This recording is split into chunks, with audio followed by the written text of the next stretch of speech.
Assalamualaikum warahmatullahi wabarakatuh. Innal hamdalillah nahmaduhu wa nasta'inuhu wa nastaghfiruh wa na'udzu bihi min syururi anfusina wa sayyiati a'malina. May yahdihillahu fala mudhillalah wa may yudlilhu fala hadiyalah. Asyhadu an la ilaha illallah wahdahu la syarikalah wa asyhadu anna Muhammadan abduhu wa rasuluhu la nabiyya ba'dah. Allahumma fassalli wa sallim ala abdika wa rasulika Muhammad wa ala alihi wa ashabihi wa man tabi'ahu wa walahu ila yaumiddin. Wa ba'd, usikum wa nafsi bitaqwallah faqad fazal muttaqun.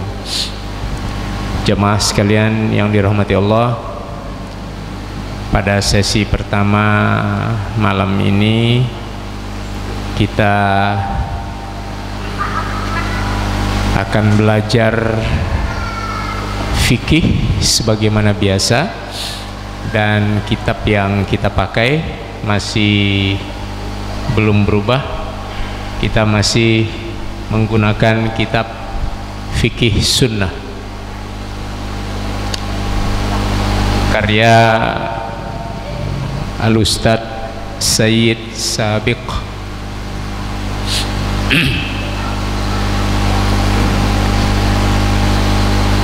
Judul terakhir ingat, karena sudah libur panjang sekitar 5 bulan, kira-kira judul terakhir masih ingat. Saya coba buka, rasanya judul terakhir kita sebelum libur Covid kemarin adalah Ijtima'ul Jum'ah wal 'Id fi yaumin wahid, yaitu berkumpulnya Idul Fitri atau Idul Adha dengan sholat Jumat pada hari yang sama, yaitu pada hari Jumat, dan itu sudah kita bahas. Dan insya Allah nanti di sesi kedua sesudah sholat Isya, selama lebih kurang 30 menit kita akan belajar Al-Aqidah atau Usuluddin. Jamaah sekalian yang dirahmati Allah, kalau dalam kita sedang belajar misalnya ada yang mau bertanya, tetap saya persilahkan, tapi bertanyanya tentang topik yang sedang kita pelajari, atau mau ditulis disampaikan ke meja juga boleh, tapi tentang topik yang kita pelajari. Berbeda dengan kalau Sabtu pertama, maka pertanyaannya adalah pertanyaan umum. Kalau Sabtu ketiga ini pertanyaannya terkait dengan topik yang sedang kita pelajari. Kemudian selanjutnya mari kita belajar tentang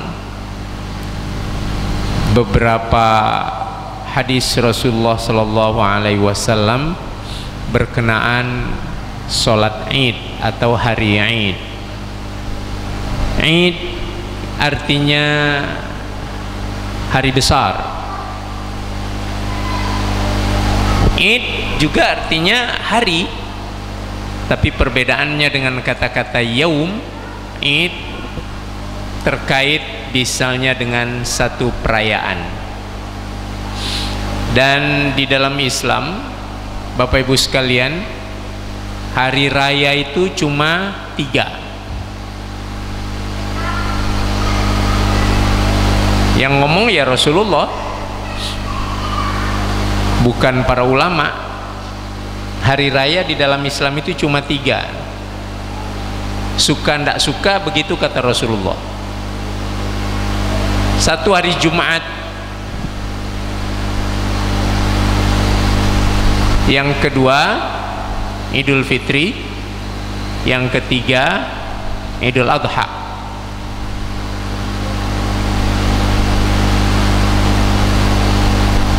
Maka hadis-hadis tentang Idul Fitri atau Idul Adha yang sifatnya tidak khusus untuk Idul Fitri, berarti juga digunakan untuk hari Jumat. Sebaliknya begitu hadis-hadis tentang sholat Jumat, ya, hadis-hadis tentang sholat Jumat yang tidak dikhususkan untuk Jumat juga berlaku untuk Idul Fitri dan Idul Adha. Ini saya kasih rambu-rambu dulu, jadi nanti ketika kita bacakan beberapa hadisnya, maka kita sudah punya kesimpulan.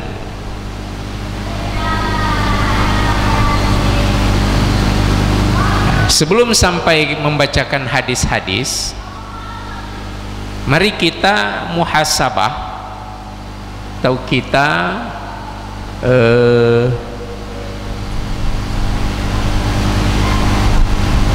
refleksi diri kita. Pernahkah kita merayakan hari Jumat? Itu dia. Apa maksud pernahkah kita merayakan hari Jumat? Sejauh apa kita membedakan diri di hari Jumat dengan hari-hari lain, gitu loh. Sejauh mana kita membedakan diri kita pada hari Jumat dengan pada hari-hari yang lain.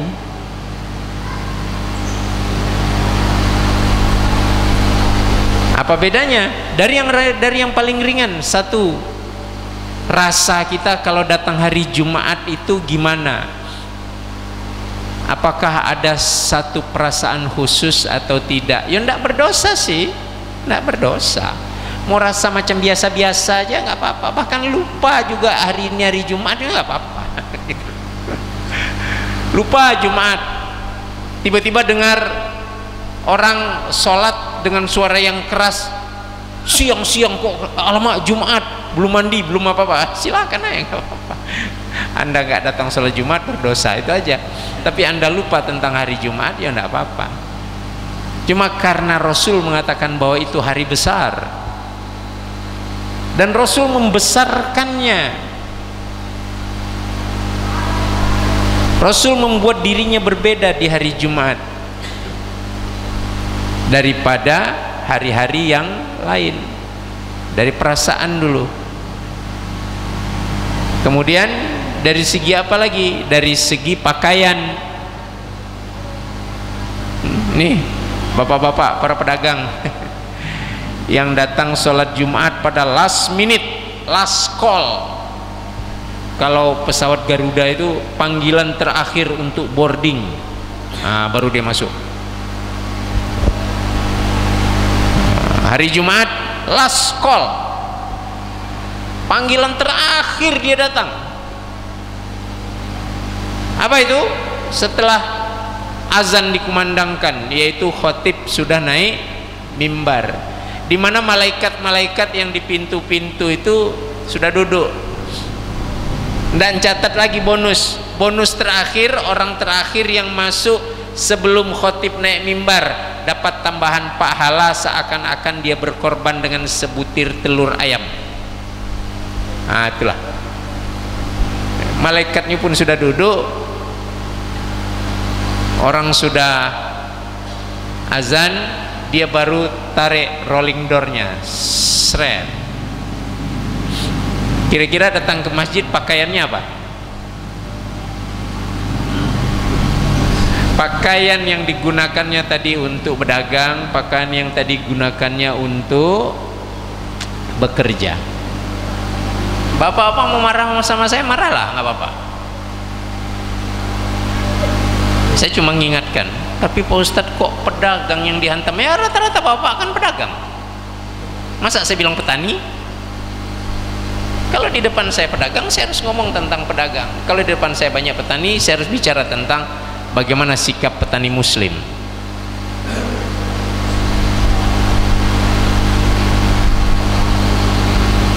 Itu harus saya sampaikan. Nah, mulai Jumat besok diubah perangai itu. Diubah perangai itu. Bila perlu buka toko jam 7, jam 10 tutup. Tulis besar-besar, sholat Jumat bro. Ah, ria. Bukan ria Pak, kita datang ke masjid itu juga ria kelihatan, tapi niatnya ria, bukan niat untuk nyombong-nyombongkan diri. Dakwah.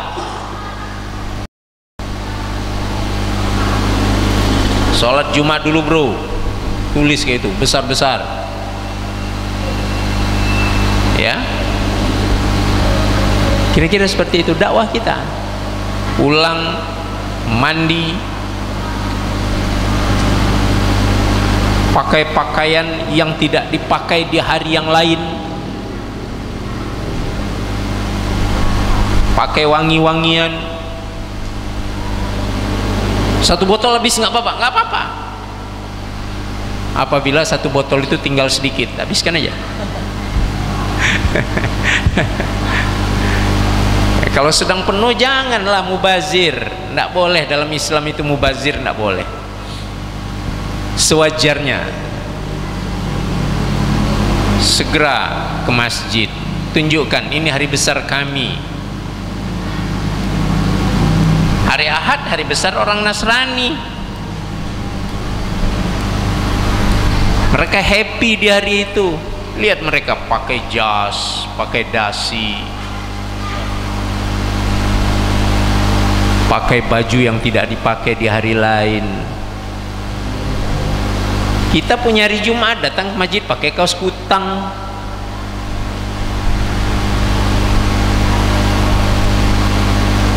pakai pakaian yang sudah berpeluh-peluh, dari pagi sudah bongkar gudang, bersihkan segala macam. Masuk ke masjid langsung cari dinding, cari tiang. Astagfirullahaladzim. Lucunya yang model kayak gitu pengen surga Firdaus. Pak Firdaus aja ketawa. Itu dah.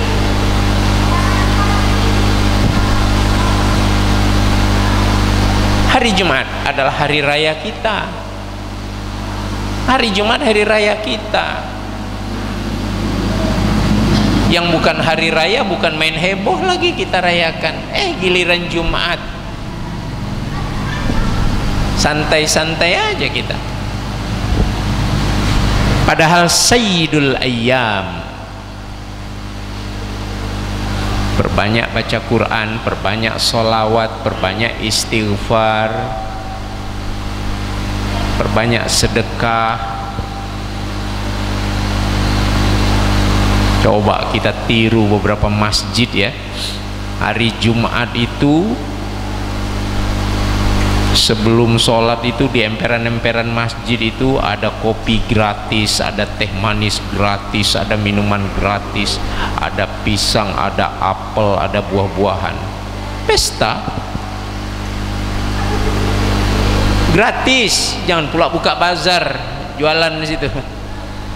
Gratis, ambil silakan.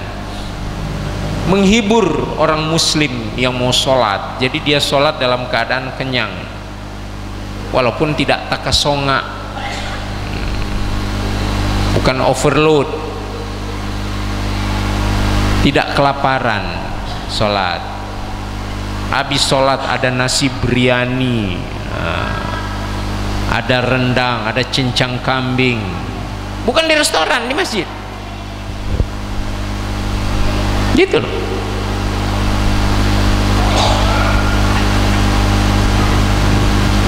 Dari mana uangnya? Ya dari bapak-bapak dan ibu-ibu yang pengen bersedekah di hari Jumat itu.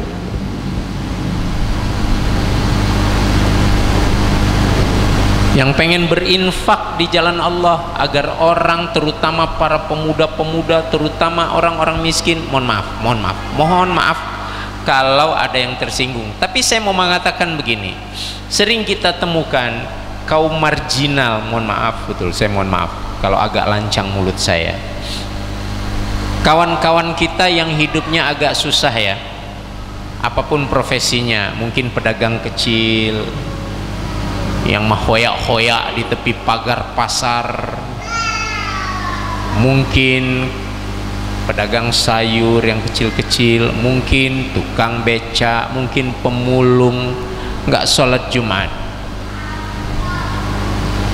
Coba tanya, iseng tanya. Saya berani ngomong karena saya pernah nanya. Saya sengaja habis sholat Jumat langsung keluar.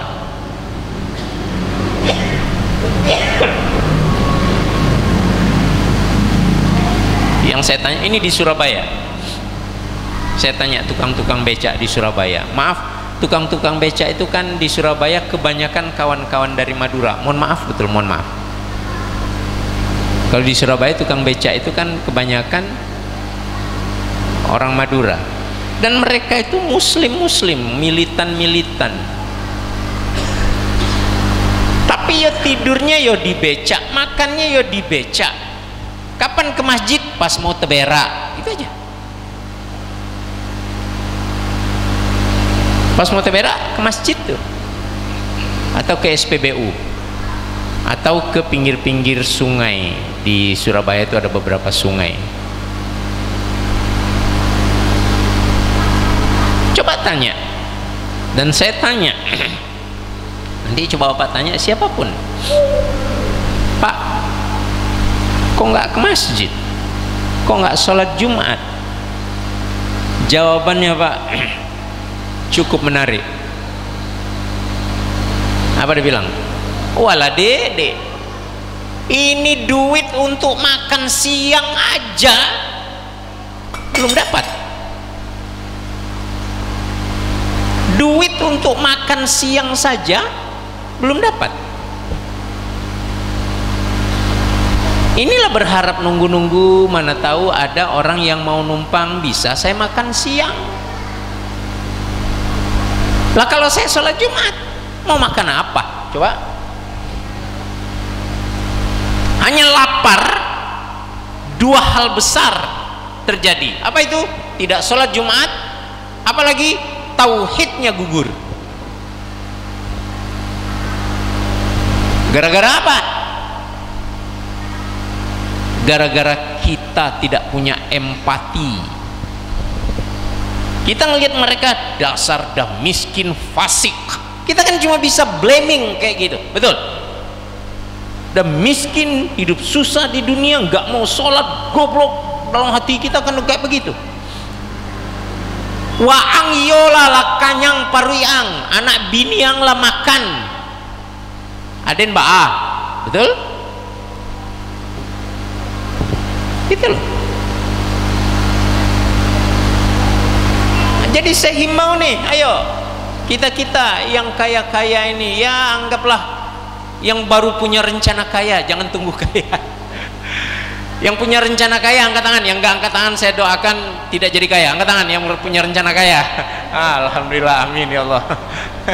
Berarti mulai besok susun, ya Allah aku punya rencana kaya nih, aku investasi ya Allah, gitu bahasanya. Ente koordinir ya, ente koordinir. Nah, ente koordinator nggak usah keluar duit 5.000, ente dapat pahala semuanya gitu loh. Koordinir 5.000, 5.000, belikan beras, masak nasi goreng pakai ceplok aja.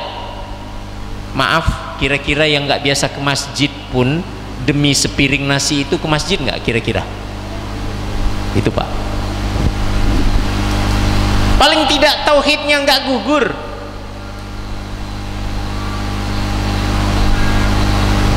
Itu bukti perayaan, kita beraya.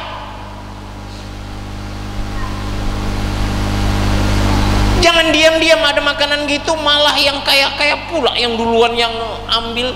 Sedekah 5.000, makan 3 piring, astagfirullahaladzim. Habis itu komplain pula kurang garam gulainya kok, astagfirullahaladzim. Nah coba kita ubah Bapak Ibu, bisa nggak kira-kira kita ubah? Kita buat, umumkan kasih selebaran, ayo makan siang pada hari Jumat di masjid setelah sholat Jumat. Itu kira-kira seperti itu. Itu diantara bentuk perayaan. Bersedekah banyak, kita berzikir banyak. Nah, ente koordinir mulai. Nah, bismillah, jangan tunggu-tunggu. Malah tahu ente nggak hidup sampai Jumat berikutnya, hilang kesempatan kan gitu. Begitu loh cara berpikir begitu. Wasari'u ila maghfiratin min rabbikum wa jannah. Bercepat-cepat, bersegera tiap hari sebelum sholat zuhur. Itu kotak khusus. Jalankan, ada kotak Indomie khusus atau kotak apalah. Itu kotak khusus untuk jamuan pada hari Jumat. Dia atur, buat tenda-tenda yang macam di Arafah itu, pasang sih, cakep. Ambil, masuk, makan. Jangan dilarang makan dalam masjid, nanti kotor, ya bersihkan. Susah. Kira-kira seperti itu. Mudah-mudahan terjadi. Dan sudah banyak yang seperti itu di Indonesia juga sudah banyak. Kalau nggak salah di Jogja itu yang niru masjid Jogokarian itu sudah banyak. Di Malaysia dari dulu sudah banyak kayak begitu. Hari Jumat itu yang mau bawa pisang, bawa apel, bawa jeruk, biarin aja. Ini ada anak-anak mau ambil, hoi, loh barang itu untuk dimakan.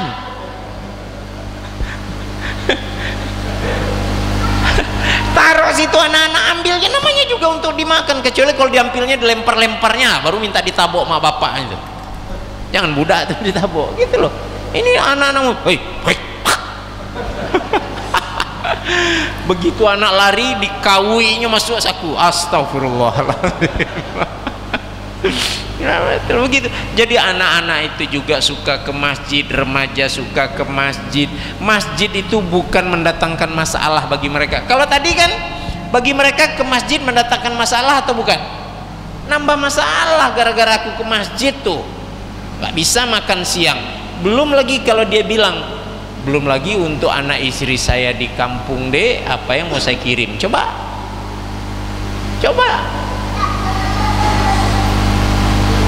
Bagi kita yang belum bisa berinfak dengan apa? Dengan kepeng, dengan duit, kita ayo saya bagian yang bersih-bersihkan, nanti makan di masjid, enggak apa-apa, saya yang ngepel semua masjid itu.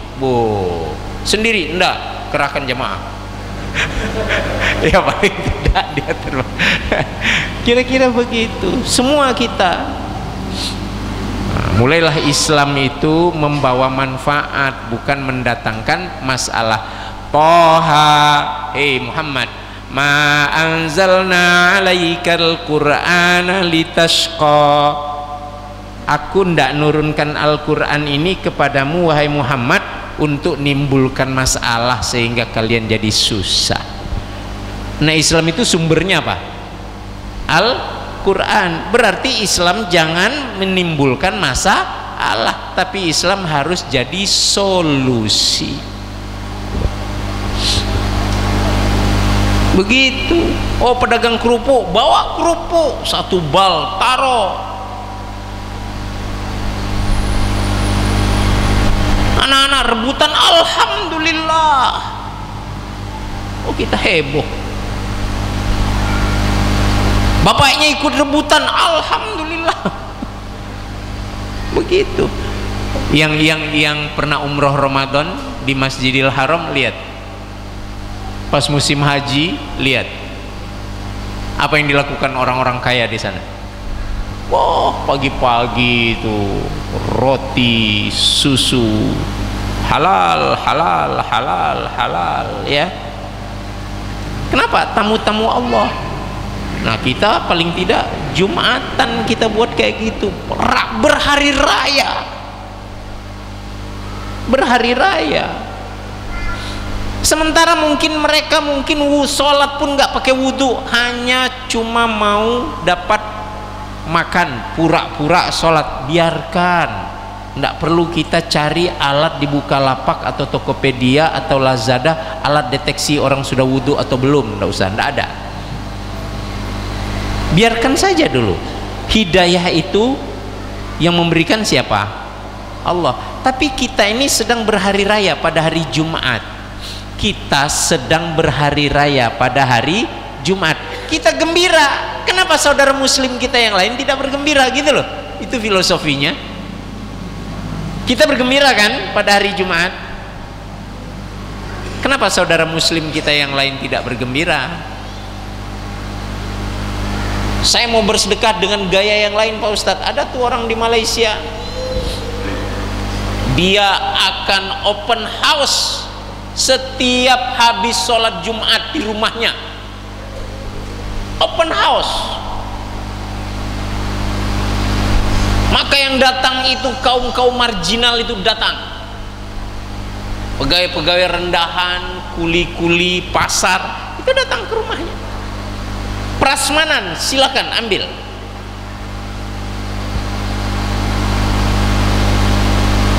Kira-kira seperti itu.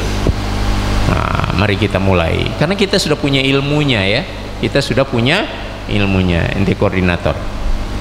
Saya nyuruh ente koordinator, kalau ente lakukan saya dapat pahala. Padahal saya tinggal jauh. Gitu loh kira-kira. Saya kan investasi saya itu. Kalau Bapak Ibu melakukan di sini, alhamdulillah investasi bagi saya. Walaupun pahala Bapak Ibu tidak hilang. Kita mulai seperti itu. Baik. Hadis pertama tentang sholat Id.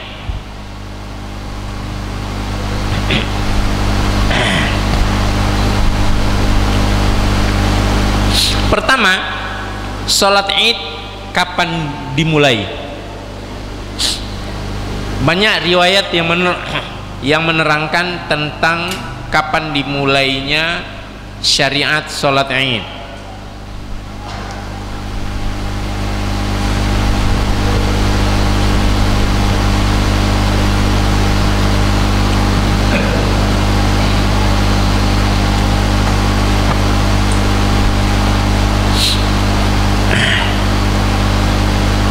Pendapat yang terkuat adalah yang mengatakan bahwa sholat Id syariat disyariatkan pada tahun pertama Hijriyah. Ada yang mengatakan tahun kedua, ada yang mengatakan tahun pertama, bahkan ada yang berpendapat tahun ketiga. An Ja'far ibni Muhammad an abihi an jaddihi anna nabiyya sallallahu alaihi wasallam kana yalbasu burda hubrah fi kulli Eid. Rawahu Syafi'i wal Baghawi. Hadis ini diterangkan oleh Ja'far bin Muhammad dari ayahnya, dari kakeknya. Kakeknya berarti adalah sahabat Nabi, bahwa Nabi kalau sholat Id itu menggunakan satu jubah yang cantik hadiah orang-orang Yaman. Jadi memang disyariatkan kita pada perayaan itu, pada sholat Id,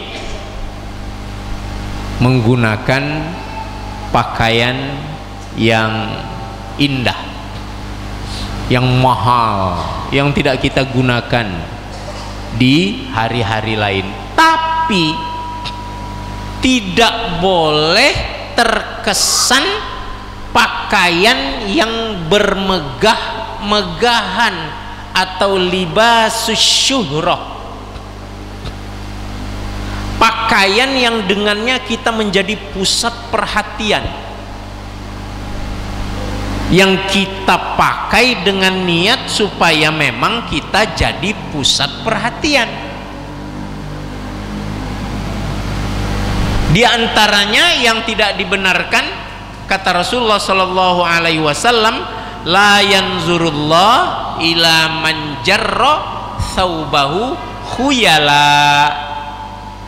Allah tidak akan melihat di padang mahsyar nanti kepada orang yang bermegah-megahan dengan pakaiannya, yaitu dengan cara memanjangkan pakaiannya di bawah mata kaki.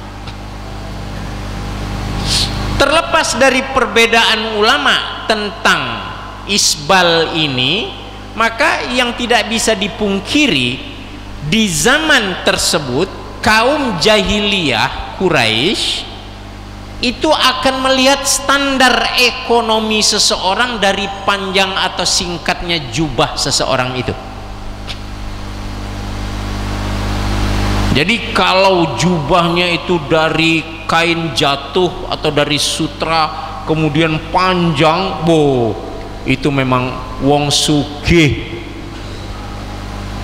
tokoh, mungkin dia ketua RT, nah, gitu loh bisa jadi, atau dia Menko dan segala macam. Nah dari situlah ulama berbeda pendapat. Ada yang mengharamkan isbal secara umum, pokoknya isbal haram, yaitu memanjangkan pakaian melewati mata kaki. Ada yang mengatakan tidak haram, yang diharamkan itu kalau dia bermaksud bermegah-megahan. Jadi mereka mentafsirkan bahwa Rasulullah menggunakan pakaian di atas mata kaki bahkan sampai ke setengah betis, bahkan mengancam bahwa madunal ka'baini finnar, itu untuk menunjukkan bahwa dia nggak suka yang bermegah-megahan itu. Tafsirnya ke arah situ. Menurut ulama yang mengatakan isbal itu haram bersebab, dia mau tunjukkan, aku nggak suka yang namanya bermegah-megahan itu. Nih lihat pakaian aku, pakaian orang miskin. Itu loh kira-kira pakaian orang miskin, nggak sampai ke mata kaki, apalagi mau berlebih-lebihan. Kok mungkin ada yang belum merasa tersindir dengan perbuatan Rasulullah Muhammad sallallahu alaihi wasallam? Dia keluarkan lagi statement madunal ka'baini finnar, pakaian yang di bawah dua mata kaki itu akan membakarmu di api neraka. Kira-kira seperti itu.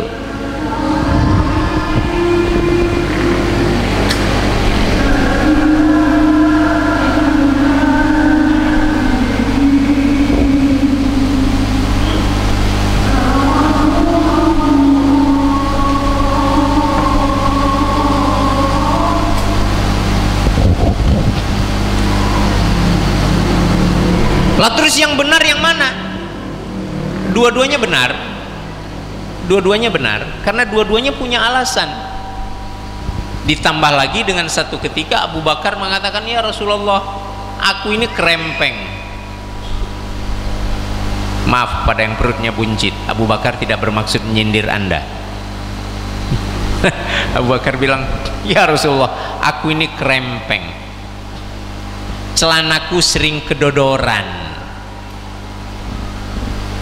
Apakah aku termasuk musbil? Apa aku juga dianggap orang yang melakukan isbal? Kata Rasulullah, kamu tidak termasuk orang yang musbil. Walaupun pada kenyataannya celana Abu Bakar sering turun ke bawah mata kaki. Nah dari hadis-hadis itu, maka sebagian ulama mengatakan tidak apa-apa dengan isbal kalau memang tidak bermaksud untuk bermegah-megahan. Bahkan kalau Anda berisbal, maaf, kalau Anda memendekkan pakaian sampai di atas mata kaki dengan niat supaya Anda dikenal sebagai pengikut sunnah, itulah dia termasuk khuyala, termasuk berbangga-bangga, termasuk pencari puji-pujian. Na'udzubillahi min zalik. Ustadz kok sepertinya nyindir? Ini bukan nyindir, kenyataan. Saya cerita, satu ketika saya terbang dari Solo mau ke Pekanbaru, transit di Cengkareng. transitnya agak lama. Maka saya lihat seorang pemuda, gagah saya lihat, dengan tampilannya sebagai milenial, dengan janggutnya yang rapi, tak berkumis, pakai celana di atas mata kaki, pakai sepatu, keren. Sengaja saya duduk di sebelahnya, ngobrol-ngobrol. Mau kemana dek? Mau ke Padang pak. Oh alhamdulillah mau ke Padang. Transit juga, saya lupa dia transit dari mana. Dari mana? Dari sana-sana. Saya pancing-pancing, rupanya dia termasuk orang yang punya semangat untuk melaksanakan syariat. Jadi di dalam obrolan kami sampailah kepada isbal. Dapat lihat pak, semua celana saya sejak saya tahu tentang sunnahnya berpakaian seperti ini, semua saya potong. Bapak saya menentang, ibu saya ngejek. Bapak tahulah sebagai orang Sumatera bagaimana orang Sumatera Barat kalau menceme'eh. Kalau kata Ustadz Zul, mereka punya partai ceme'eh Indonesia. Tapi saya tidak peduli pak. Alhamdulillah saya bisa istiqomah. Saya tidak menuduh dia, saya tidak menuduh dia ria, tapi paling tidak dari mimik dan gaya bahasanya, ini anak kok agak keliru ya cara berfikirnya, yaitu dia pengen dilihat sebagai orang yang dalam menegakkan sunnah dia tidak peduli dengan siapapun. Itunya sih bagus, tapi dia pengen untuk terlihat sebagai manusia yang mustaqim, itunya perlu dikoreksi. Itu yang saya maksud tadi.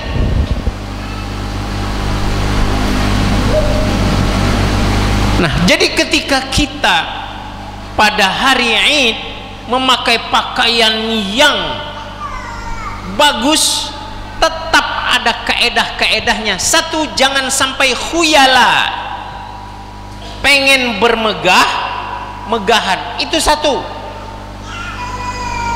pengen bermegah, megahan. Yang kedua, dilarang kita menggunakan atau memakai pakaian libasus syuhrah,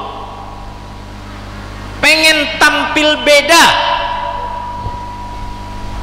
Dia nggak tampil beda dengan apa namanya, dengan pakaian mahal. Dia datang ke masjid, dia pakai pakaian ihram, sah nggak sholatnya? Pakai pakaian ihram, pakai ando aja, boleh nggak sholat? Boleh, sah. Tapi maksudnya apa? Supaya jadi pusat perhatian. Itu juga tidak betul.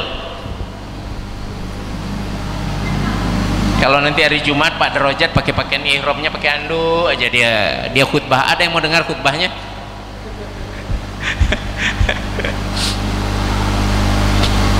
Nah, ini kaedah-kaedahnya. Pakailah pakaian yang bagus, yang tidak dipakai pada hari-hari yang lain. Tapi ini isi dulu, ini juga diisi. Niat kita berpakaian yang bagus adalah mengagungkan hari Id, Idul Fitri, dan mengagungkan hari Jumat, merayakan, menunjukkan kita gembira, bukan untuk menunjukkan bahwa kita kaya, bukan untuk menunjukkan bahwa kita hebat. Nah, jadi dua itu diantara kisi-kisi yang harus kita mengerti tentang hadis ini. Kita lanjutkan.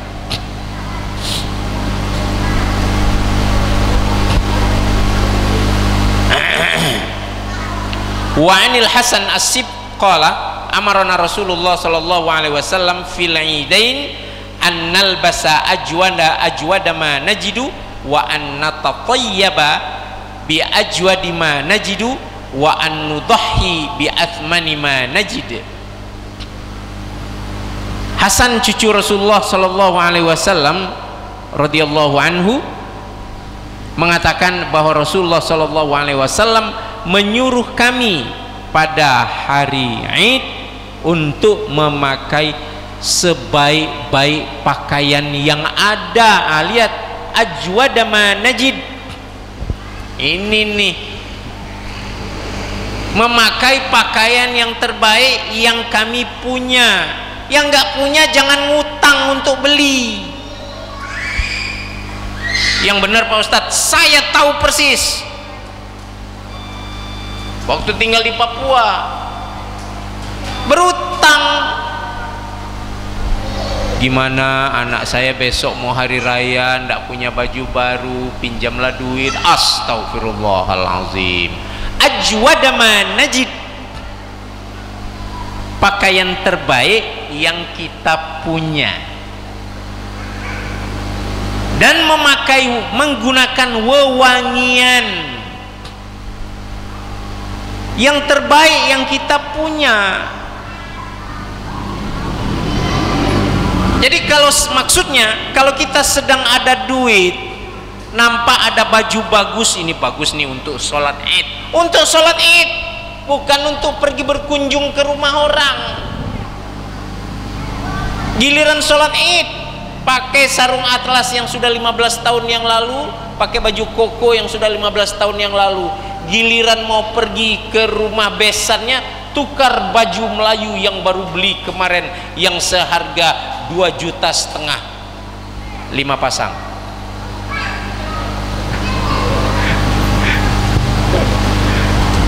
Ini tidak betul. Yang baru dibeli kemarin itu, kalau memang Anda punya duit, itu yang digunakan, yang dipakai untuk sholat. Begitu. Kalau sedang tidak punya duit, baju yang lama juga nggak apa-apa. Jadi kalau bisa memang kalau kita yang tidak punya cukup duit untuk membeli baju, sediakan ada satu baju khusus yang nggak dipakai-pakai kecuali hari Jumat dan sholat Id. Sunnahnya kira-kira begitu. Jadi kalau punya duit, setiap Jumat boleh beli, boleh. Apa nggak mubazir? Tidak. Bagaimana tidak mubazirnya Pak Ustadz? Yang dibeli Jumat lalu kasih sama orang lain. Bisa? Bisa nggak? Begitu caranya. Pakai dulu, beli. Mantap. Sesudah itu cuci bersih-bersih, setrika, semprot wewangian, masukkan di dalam kotak yang rapi, dibungkus, datangi rumah orang yang tidak mampu. Pak, ada hadiah sedikit. Dari siapa? Dari hamba Allah, dia nitip kepada saya, silakan Bapak pakai. Dibukanya, wih, wah, sudahlah, pakai aja lah. Jumat depan yang ini copot, kasih lagi, beli baru, nggak apa-apa. Nggak mubazir. Yang mubazir jama' amalan wa addadah, ngumpul-ngumpulkan pakaian, ditumpuk-tumpuk, baju koko sampai bingung kalau mau pergi yang mana ya, yang putih atau setengah putih atau setengah krim. Masya Allah. Wallahu a'lam bishawab. Sudah masuk waktu sholat isya ya. Subhanakallahumma bihamdika asyhadu an la ilaha illa anta astaghfiruka wa atubu ilaik. Kurang lebihnya saya mohon maaf. Insyaallah kita sambung setelah sholat isya. Assalamualaikum warahmatullahi wabarakatuh.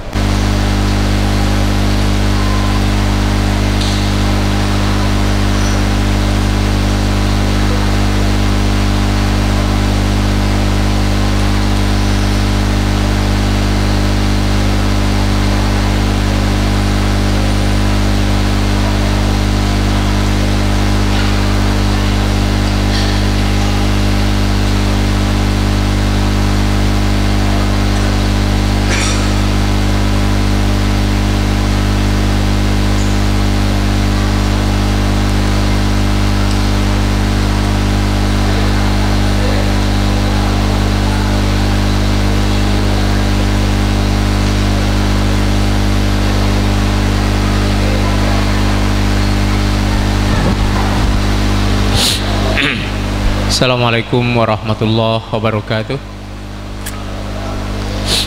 Innal hamdalillah nahmaduhu wa nasta'inuhu wa nastaghfiruh wa na'udzu bihi min syururi anfusina wa sayyiati a'malina may yahdihillahu fala mudhillalah wa may yudlilhu fala hadiyalah. Asyhadu an la ilaha illallah wa asyhadu anna Muhammadan abduhu wa rasuluhu la nabiyya ba'dah.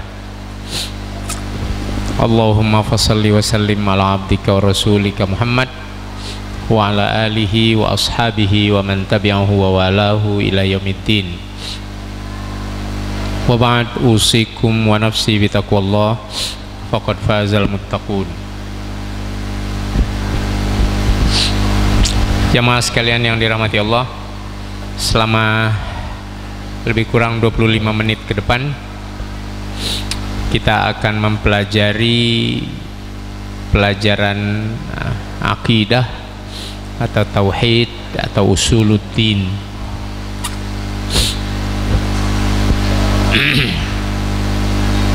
Sebelum libur Covid sekitar 5 bulan atau 6 bulan yang lalu, kita mempelajari kitab Al-Farqu Bainal Firaq. Sudah membahas sampai kelompok Al-Khawarij, tapi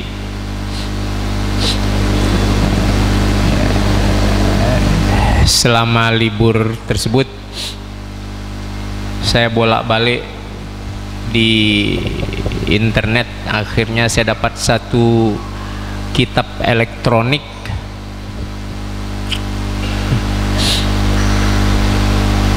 karya Dr. Soleh Fauzan Alu Fauzan. Nama kitabnya I'anatul Mustafid Bisyarhi Kitabit Tauhid. Saya lihat judul-judulnya banyak yang sudah kita pelajari, tapi begitu masuk ke jilid kedua ada beberapa poin-poin penting yang kita baru pelajari secara sekilas-sekilas, yaitu poin-poin yang merusak keimanan, bahkan ada yang membatalkan keimanan. Maka saya pikir ini mau kita dahulukan. Ini lebih penting kita ketahui. Untuk itu mulai malam ini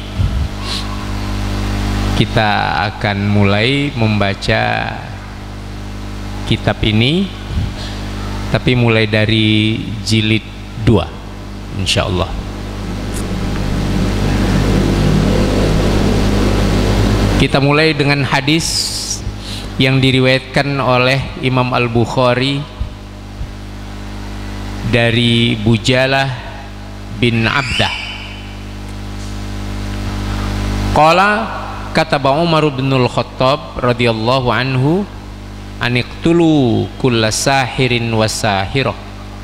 Qala faqatalna thalatha sawahira. Wa sahha an Hafsah radhiyallahu anha annaha amarat bi qatli jariyatin laha saharatha fakutilat. Wa kadzalika sahha an Jundub qala Ahmad sahha an thalathatin min ashabin nabi sallallahu alaihi wasallam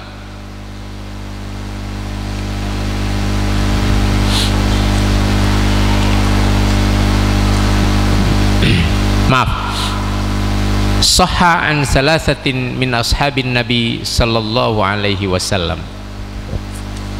Dalam hadis, dalam riwayat yang diriwayatkan oleh Imam Al-Bukhari, bukan hadis ya, bukan hadis, dari Bujalah bin Abdah, dia berkata, kata Umar ibnul Khattab radhiyallahu anhu, Umar bin Khattab ketika menjadi khalifah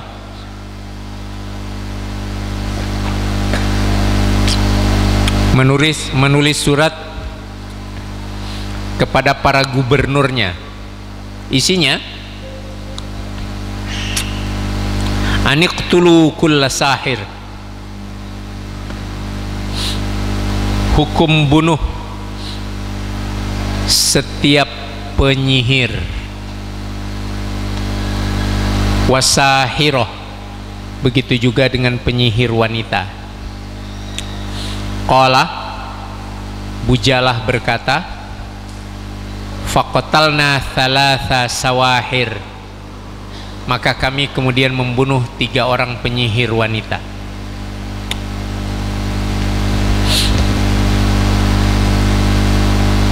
Syekh Shalih Fauzan mengatakan, ini memang bukan dari Rasulullah Sallallahu Alaihi Wasallam. Ini adalah dari Umar ibnul Khattab radhiyallahu anhu. Tetapi Rasulullah Muhammad Sallallahu Alaihi Wasallam mengatakan, alaikum bisunnati, kalian hendaklah mengikuti sunnahku, was sunnatil khulafair rasyidin min ba'di, dan sunnah-sunnah penggantiku para khalifah yang lurus dan jujur setelahku. Maka otomatis kekuatan perintah Umar ini sama hukumnya dengan kekuatan hadis Rasulullah Sallallahu Alaihi Wasallam. Apa itu? Penyihir harus dihukum bunuh. Anaknya Hafsah binti Umar sepeninggal Rasulullah Muhammad Sallallahu Alaihi Wasallam pernah disihir oleh hamba sahayanya. Jadi Hafsah binti Umar punya budak, punya hamba sahaya. Entah apa masalahnya, hamba sahayanya ini menyihirnya. Maka Hafsah memerintahkan untuk membunuh budak tersebut. Nah, ada beberapa aspek Pak yang perlu kita fahami dari 2 athar ini ya. 1, hukum sihir adalah dibunuh. Artinya dosa sihir boleh dikatakan sama dengan dosa membunuh manusia.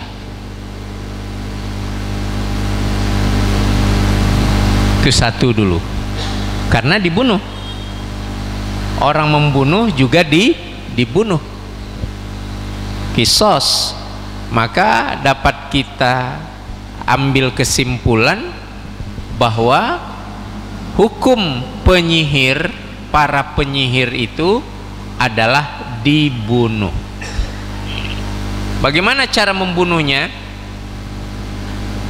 Ketika tidak disebut cara membunuh secara khusus, maka kembali kepada cara yang dilaksanakan oleh Umar ibnul Khattab dan oleh khalifah sebelumnya serta oleh Rasulullah dalam mengkisos. Sebab cara membunuh bisa macam-macam. Bisa dihumban atau dilempar dari gedung yang tinggi, dia jatuh mati, bunuh juga. Bisa digantung, bunuh juga. Bisa dipanah, bunuh juga. Bisa diracun, bunuh juga.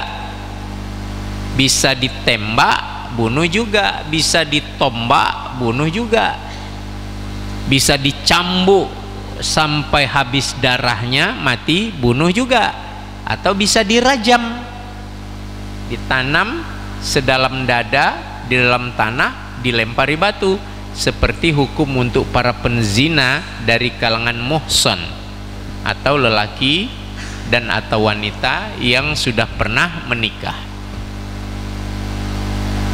Nah, hukum bunuhnya bagaimana? Hukum bunuhnya di dalam Islam untuk kisos adalah pancung. Tidak hukum gantung, tidak suntik mati, tidak dipanah, tidak ditembak, tidak ditombak dan lain-lain, tapi pancung. Para ahli biologi menyatakan hukum bunuh yang paling manusiawi adalah milik Islam, yaitu pancung. Karena berdasarkan penelitian mereka, pancung lebih cepat mati orangnya dan lebih ringan rasa sakitnya. Dan hukum bunuh yang terberat adalah rajam. Ditanam di dalam tanah, dengan tangan pun ikut ditanam sampai sebahu atau dada lebih sedikit, lalu kepalanya dilempari dengan batu sampai mati. Saking hinanya dosa berzina, kira-kira seperti itu. Maka para penyihir ini dihukum pancung. Itu poin kedua. Poin ketiga, siapa yang berhak untuk memancung atau menjatuhkan hukuman? Lihat, Umar bin Khattab, khalifah, dia memerintahkan kepada rakyat atau kepada gubernur? Kepada para gubernur. Jadi yang berhak untuk menjatuhkan hukuman mati kepada para ahli sihir siapa? Penguasa muslim. Saya nggak sebut penguasa muslim lah, nanti salah paham, mentang-mentang muslim gitu. Penguasa daulah Islamiyah, jelas. Penguasa daulah Islamiyah, bukan penguasa muslim. Gitu loh. Sebab ada yang penguasa muslim tapi menolak Islam. Itu bukan ulil amri. Gitu. Ya, walaupun ulama berbeda pendapat, dan saya memilih yang berbeda dari yang sebagian fahami. Kira-kira seperti itu. Itu fikih daulah, nanti kita bahasnya. Ini kita sedang bahas akidah. Pokoknya prinsipnya yang berhak menjatuhkan hukuman mati bagi para penyihir dan bagi pokoknya kesalahan pidana atau perdata itu adalah penguasa Islam setempat. Kemudian bagaimana dengan Hafsah sering kita bilang, Hafsah binti Umar, Ummul Mukminin, istri Rasulullah Muhammad sallallahu alaihi wasallam. Dia kan bukan penguasa, tapi ke suatu ketika dia disihir oleh hamba sahayanya, maka dia perintahkan agar hamba sahayanya dibunuh. Jadi kalau gitu boleh dong, kalau misalnya saudara kita disihir, kita cari tukang sihirnya, kita pancung juga, enggak boleh. Lah itu Hafsah. Nah, ini yang perlu difahami. Siapa yang dibunuh oleh Hafsah? Hamba sahayanya. Orang merdeka atau hamba sahaya? Hamba sahaya. Hamba sahaya itu 100% dikuasai oleh pemiliknya.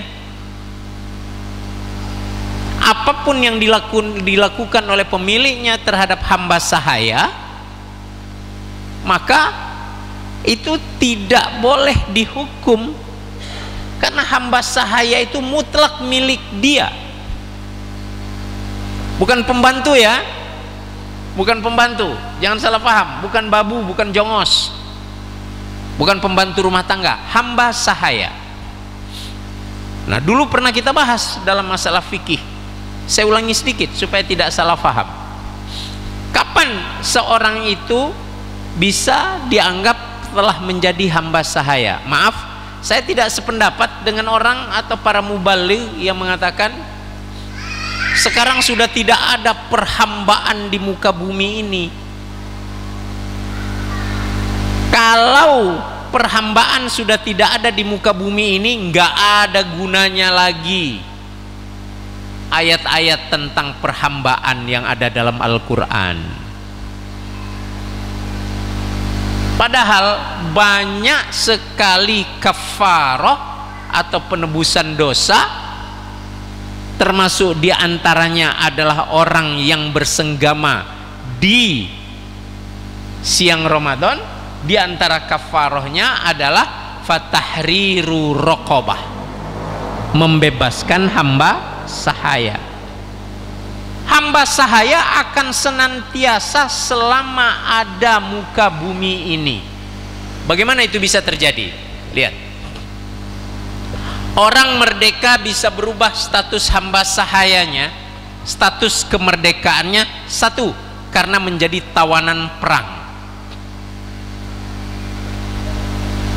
Ketika kita berperang, kita menjadi tawanan musuh, kita menjadi hamba sahaya kepada musuh tersebut. Dan ketika ada musuh yang menjadi tawanan kita, statusnya langsung berubah menjadi hamba sahaya. Makanya dalam mazhab Imam Ahmad tentang fikih jihad dikatakan bahwa sudah wajib hukumnya berperang, berjihad bagi satu negeri apabila ada salah seorang dari muslim negeri itu yang ditawan oleh orang kafir. Tujuannya untuk apa? Untuk orang muslim yang jadi hamba sahaya tadi terbebas dari penghambaan. Itu dia. Yang kedua, seorang berubah statusnya dari merdeka menjadi hamba sahaya apabila dia dibegal, dirampok di tengah jalan, lalu kemudian dia dijual dan dia tidak bisa melawan ketika itu sama sekali. Sah statusnya menjadi hamba sahaya kepada si pembeli. Kalau dia mau bebas, dia tebus dirinya. Kalau si pembelinya itu mau menebus dirinya, seperti itu. Makanya Pak, TKW kita dulu mulai dari sejak tahun 70-an ketika Menteri Tenaga Kerja kita, Tenaga Kerja dan Transmigrasi, Harun Zain, masih ingat, mantan Gubernur Sumatera Barat dulu, kan pernah menjadi Menteri Tenaga Kerja dan Transmigrasi. Zaman dia menjadi menteri, banyak TKW kita, wanita yang kerja di Saudi, yang pulang dalam keadaan hamil, bawa anak, atau dibunuh tanpa kisos. Betul ya, kita dengar berita itu ya. Kenapa? Karena bagi mereka wanita-wanita itu sudah jadi hamba sahaya. Loh, kok bisa jadi hamba sahaya? Padahal kan mereka akadnya di Indonesia mau jadi pembantu rumah tangga di Arab sana, betul ya, kan begitu?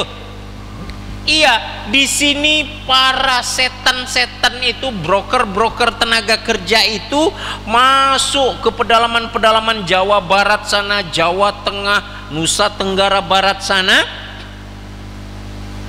mencari orang-orang yang mau bekerja di Saudi dengan gaji sekian-sekian, itu pun harus bayar. Satu ya, tertarik kan dalam keadaan ekonomi susah, sampai di sana dijual Pak. Masalahnya tuh itu bukan dipekerjakan, dijual kepada Arab-Arab itu.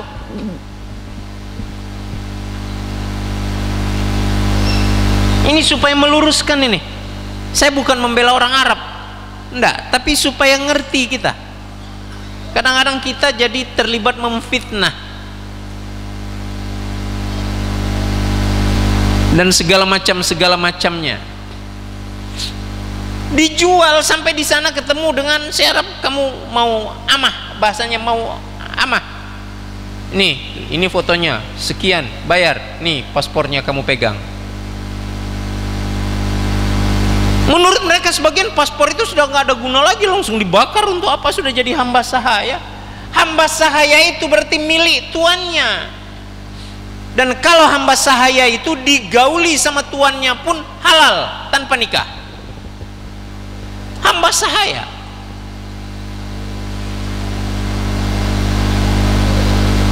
Begitu status hamba sahaya itu.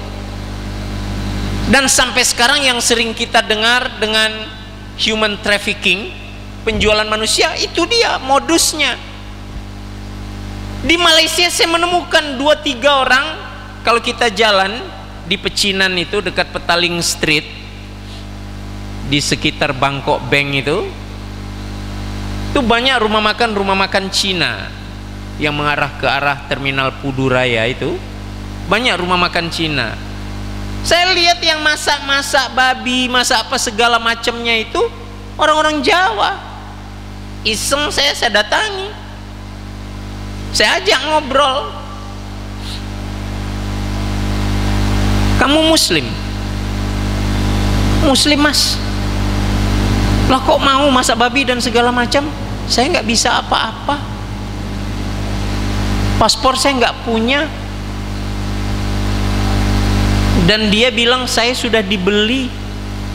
Jadi kamu nggak digaji? Ya enggak. Gitu Pak. Itu terjadi.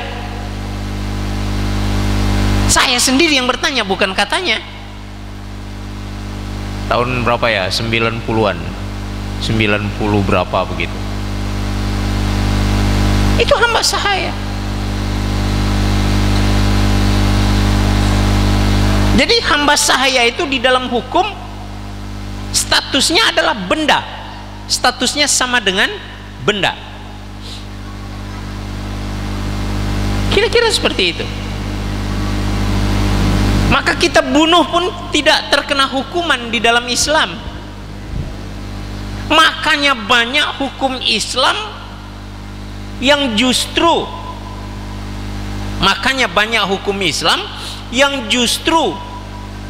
dendanya adalah membebaskan budak, supaya tidak ada perhambaan. Tapi sunnatullah, perhambaan itu akan terus ada. Makanya hukum Islam tentang membebaskan budak itu terus ada, supaya ada hamba bebaskan, ada hamba bebaskan. Seperti itu. Nah, itu kita sudah bicara panjang lebar ketika kita membahas masalah fikih dulu. Hamba sahaya ada lagi bagaimana? Seperti yang terjadi di Amerika di tahun-tahun, nggak tahu sekarang masih ada atau tidak. Tahun-tahun 40-an, 50-an, 60-an. Bapak kalau mau tahu coba nanti dibuka di YouTube. Ini film tentang Kristen ya. Tapi dari situ saya juga belajar. Astagfirullahaladzim, lupa saya. Nanti kalau saya ingat judulnya saya ini kan. Pokoknya bintangnya Robert De Niro. Tentang berdakwah ke pedalaman kaum Indian sana. Apa yang dilakukan oleh orang-orang kota itu? Pasang perangkap Pak di hutan. Seperti mau nangkap burung, mau nangkap singa, mau nangkap binatang-binatang itu pasang perangkap. Nanti orang-orang negro itu lewat, orang-orang Indian itu lewat, terjerat, tangkap, seret, tangkap, diikat, dibawa ke pasar Amerika dalam keadaan terikat, dijual, jadilah hamba saya. Saya tutup dengan peristiwa di dalam Al-Quran. Masih ingat cerita tentang Nabi Yusuf? Nabi Yusuf akhirnya dicampakkan oleh saudara-saudaranya ke dalam sebuah sumur kering, betul ya? Begitu tertinggal sendiri, datang pedagang, rombongan pedagang. Melihat ada sumur, mereka berhenti. Wah, ini kita bisa ngisi bekal air minum kita di sini. Fa'adla dalwah, maka dia ulurkan embernya. Tiba-tiba yang naik bukan air, tapi Nabi Yusuf berpegang di ember itu. Qala ya bushra hadza gulam. Oi, kabar gembira, kita dapat budak cakep untuk dijual. Gulam. Fasharauhu bisamanin bakhsin darahima, maka dijual di pasar dengan beberapa dirham saja. Jadilah Yusuf sebagai hamba sahaya yang membeli pembesar Mesir itu. Nah, saya nggak melanjutkan ceritanya dengan Zulaikha. Kasihan yang belum nikah ini kalau sudah cerita itu. Itu status perubahan seseorang dari merdeka bisa menjadi hamba sahaya. Maka bapak-bapak kalau jalan-jalan, di Indonesia mungkin sudah nggak ada, mungkin sudah nggak ada. Tapi jangan salahkan kalau misalnya macam di film-film di Afrika ditangkap kemudian mau dibakar, dipanggang, sudah jadi hak mereka.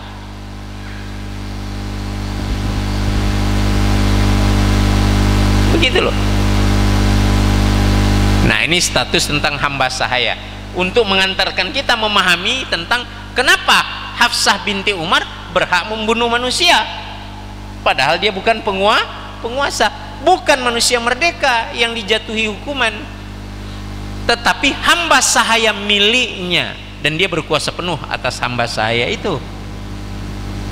Jadi jangan kemudian kita analogikan, dicurigai tetangga kita tukang sihir, langsung asah golok, langsung pancung, bismillah tawakkaltu alallah, jebret. Tidak bisa. Di dunia bapak kena hukuman, di akhirat belum tentu juga lepas, karena darah manusia harus dipertanggungjawabkan. Tidak bisa sembarangan. Ada pencuri, potong tangannya, jebret. Tidak bisa. Yang berhak memotongnya adalah penguasa. Kita belum punya khalifah, kita belum punya imam, ya sabar. Gitu, kira-kira seperti itu. Itu yang ketiga. Yang keempat, kapan baru boleh dijatuhkan hukuman? Kalau memang terbukti bahwa dia melakukan sihir. Nah, bagaimana cara pembuktiannya? Itu kembali kepada kaidah fikih. Kita sedang tidak membahas fikih, kita sedang membahas dosa sihir. Dan menurut sebagian ulama, dosa sihir ini kenapa dibunuh? Kenapa hukumannya sama dengan yang kisos? Karena dia sudah dianggap murtad. Nah, orang murtad kan diberi kesempatan untuk bertobat 3 hari, betul ya? Selama 3 hari tidak kembali bertaubat, maka dia dipancung. Maka para tukang sihir ini dipancung dengan alasan batal imannya, gitu loh. Jadi dosa besarnya itu karena batal imannya. Cukup jelas Pak ya? Ini hubungannya dengan tauhid, ini hubungannya dengan akidah. Dia dipancung karena dianggap murtad, batal imannya. Saya pikir seperti itu pelajaran kita malam hari ini. Insyaallah kita sambung pada bulan depan. Subhanakallahumma bihamdik, asyhadu an la ilaha illa anta, astaghfiruka wa atubu ilaik. Kurang lebihnya saya mohon maaf. Assalamualaikum warahmatullahi wabarakatuh.